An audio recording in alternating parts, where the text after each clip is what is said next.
We have Ms. Sapna Budhrani, who's now holding over as the acting president of NICH. And she's also operating as the administrator for the organization. But what we're doing is we're amending the NICH legislation, the NICH Act, so that we can have a different structure for the governance of the organization.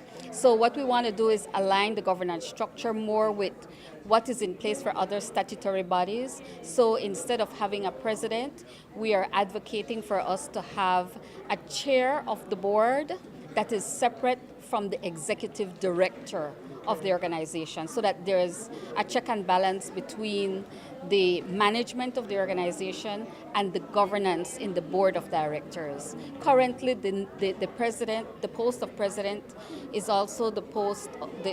Is the president of NICH is also the chair of the NICH board, and that person is also the chief executive officer of NICH, and so it's having two roles being played by one and the same person. Okay. And so what we're trying to do is just make sure that there's that check and balance, and to make sure that there's alignment with what has worked in other organizations. So Mr. Greg, what happened to him?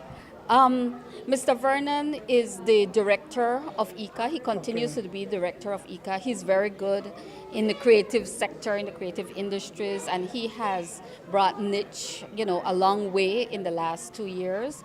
And so now we're building on that foundation that has been set, and we're going the next level. So currently, the big thing for us is the change in legislation. Okay.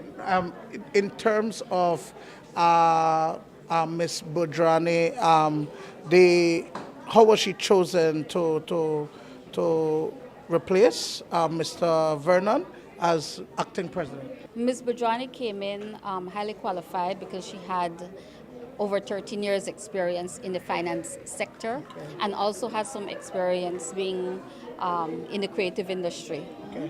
And so because of the direction that NICH is taking at this time in looking at building the industry, she had come in initially as the administrator and now functioning in both roles until such time that we have a change or an appointment.